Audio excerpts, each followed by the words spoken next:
श्री स्वामी समर्थ. आजच्या व्हिडिओमध्ये तुम्हा सर्वांचं खूप खूप स्वागत. उद्या आहे नवरात्रीचा 5वा दिवस, म्हणजे स्कंदमाता देवीची पूजा करण्याचा दिवस. आणि उद्या आहे ललिता पंचमी. या दिवशी आपल्याला सरस्वतीचे जे चिन्ह आहे, जे यंत्र आहे, जो आपण रांगोळीमध्ये रांगोळी रूपात सुद्धा काढतो, त्याची पूजा करायची आहे. प्रत्येक आई-वडिलांना असं वाटत असतं, की आपल्या मुलाची प्रगती व्हावी. मुलगा असो, मुलगी असो, आपल्या मुलांची खूप प्रगती व्हावी. त्यांची बुद्धी तल्लख व्हावी. त्यांना त्यांना त्यांचं भविष्य चांगलं असावं, असं प्रत्येक आई-वडिलांना वाटत असतं. मुलांच्या कधी-कधी खूप पाठांतर करूनसुद्धा कधी-कधी लक्षात राहत नाही किंवा काही मुलं अशी असतात, की एकदा वाचलं तरीसुद्धा त्यांच्या लक्षात राहतं.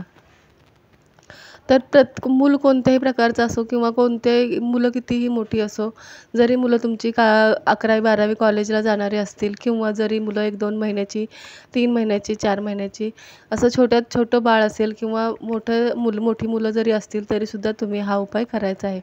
कारण यामुळे तुमच्या मुलांची बुद्धी तल्लख होणार आहे आणि त्यासोबतच तुमच्या मुलांची प्रगतीसुद्धा होणार आहे. त्यांना अभ्यासामध्ये त्यांचं लक्ष लागणार आहे. अभ्यासाचा त्यांचा एकाग्रता वाढणार आहे या उपायाने. त्यासाठी आईने मुलांच्यासाठी हा उपाय नक्की करायचा आहे. जर आई नसेल घरामध्ये किंवा आई नसेल किंवा वडील असतील, वडिलांनी जरी त्यावेळेला उपाय केला तरीसुद्धा चालेल. आता ललिता पंचमी जी आहे ती आहे शुक्रवारी.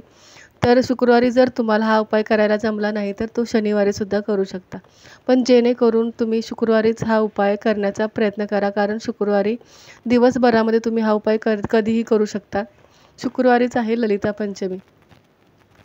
तर काय करायचं आहे आपल्याला ललिता पंचमीच्या दिवशी, जर तुम्हाला काय करायचं आहे, एक सोन्याची अंगठी घ्या किंवा चांदीची घ्या.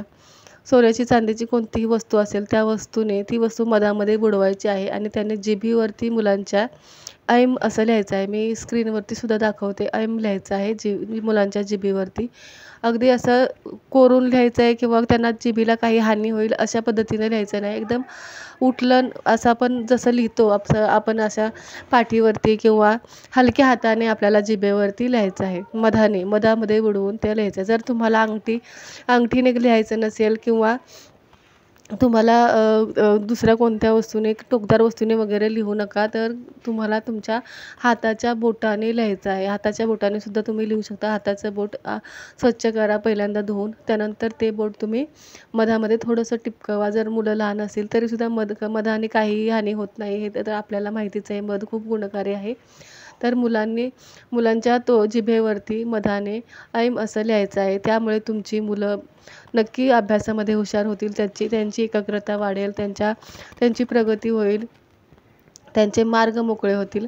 आणि सोबतच मुलांचं पाठांतर करून सुद्धा कधी-कधी लक्षात राहत नाही, गोंधळतात मुलं परीक्षेच्या वेळेला. या उपायाने नक्कीच तुमच्या मुलांमध्ये एकाग्रता वाढेल. तुमच्या मुलांची अभ्यास करण्याची आकलनशक्ती वाढेल. तुमच्या मुलांची शैक्षणिक प्रगती होईल. तर हा उपाय नक्की करा. जर मुलगा घरात आहे, मुलं आहेत घरात किंवा त्यांची आई नाही आहे किंवा ते दुसऱ्या कोणाकडे राहतात, तर घरातल्या कोणत्याही मोठ्या व्यक्तीने, वयस्कर व्यक्तीने, वडीलधाऱ्या व्यक्तीने हा उपाय केला तरीसुद्धा चालेल. आणि महत्त्वाचं म्हणजे तुम्हाला जेणेकरून तुम्ही हा उपाय बोटानेच करा. बोट थोडंसं स्वच्छ करून बोट आपल्या मधामध्ये बुडवून त्या बोटाने तुम्ही हा उपाय करायचा आहे. आता वळूया पुढच्या उपायाकडे. पुढचा एक खूप साधा, सोपा पण प्रभावी उपाय आहे. घटाची 5वी माळ आहे उद्या आणि 5व्या माळेचा मी तुम्हाला एक उपाय सांगणार आहे. तो म्हणजे 5-5-5चा उपाय सांगणार, 5-5-5चा उपाय सांगणार आहे. त्याच्यासाठी तुम्हाला लागणार आहेत केळी. तुम्हाला 5 केळी घ्यायची आहेत आणि त्या केळींवरती तुम्हाला कोणत्याही टोकदार वस्तूने, काडीने किंवा कशानेही तुम्हाला 5-5-5 असं लिहायचे आहे. केळीची साल काढायची नाही आहे अजिबात. केळीची सालीवरच तुम्हाला 5-5-5 असं लिहायचं आहे. प्रत्येक केळीवर 5 केळींवरती लिहायचं आहे. ते लिहिल्यानंतर तुम्हाला ती केळींचा जो बंच आहे तो हातामध्ये पकडायचा आहे आणि जी कोणती तुमची इच्छा आहे ती प्रेझेंट टेन्समध्ये झालेली आहे. माझा जॉब मिळालेला आहे, माझ्याकडे खूप पैसा आहे किंवा मला मनासारखा जॉब मिळालेला आहे किंवा माझं घर झालेलं आहे स्वतःचं, अशी जी कोणती, किंवा माझं लग्न झालेलं आहे, कोणतीही तुमची इच्छा असू द्या, ती इच्छा बोलून तुम्हाला 5 वेळा किंवा 10 वेळा किंवा 15 वेळा अशी इच्छा ती बोलायची आहे. त्यानंतर तुम्हाला तो केळीचा बंच तसाच देव्हाऱ्यामध्ये आपल्या देवासमोर ठेवायचा आहे. ठेवल्यानंतर तुम्हाला दुसऱ्या दिवशी ती केळी तुम्हाला एखाद्या मुलांना, कोणत्याही मुलांना बाहेरच्या खायला द्यायची आहेत किंवा गरजू व्यक्तीला द्यायची आहेत. जर तसं जमत नसेल तुम्हाला किंवा असं कोणाला देण्याची आपली म्हणजे आपल्याला असं वाटतं की कसं द्यायचं किंवा एखाद्या गरजू लोकं आपल्याला कधी-कधी मिळत नाहीत बाहेर किंवा आपण जायला जमत नाही आपल्याला किंवा आपल्याला संकोच वाटत असतो जाण्यासाठी, तर तुम्ही ही केळी आपल्या घरातील कुटुंबातील व्यक्तींनासुद्धा खायला दिली तरीसुद्धा चालेल. आपण आपापसामध्ये कुटुंबामधल्या व्यक्तीने खाल्ली तरीसुद्धा चालणार आहे. त्याच्यानंतर जर तुम्हाला तुमच्याकडे ऐनवेळी केळी नसतील घरामध्ये, तर तुम्ही हा उपाय कसा करायचा आहे ते मी तुम्हाला सांगते. काय करायचं आहे, चौकोनी तुकडे घ्यायचे आहेत 5 आणि त्या 5 चौकोनी तुकड्यांवरती कागदाच्या तुम्हाला 5-5-5 असं हिरव्या पेनाने लिहायचं आहे. हिरव्या स्केच पेनने, मार्करने कशानेही लिहा. 5-5-5 असं लिहायचं आहे. त्याच्यानंतर ते 5ही तुकडे फोल्ड करायचे आहेत. फोल्ड केल्यानंतर आपल्या हातामध्ये ते पकडून ठेवायचे आहेत आणि तुमची जी काही इच्छा आहे ती बोलायची आहे. इच्छा बोलल्यानंतर तुम्हाला ते तुकडे देव्हाऱ्यामध्ये आपल्या मंदिरामध्ये ठेवायचे आहेत आणि दुसऱ्या दिवशी तुम्हाला ते तुकडे आपल्या घरातल्या झाडामध्ये किंवा बाहेर कुठेही कोणत्याही झाडाखाली तुम्हाला ते दाबून टाकायचे आहेत.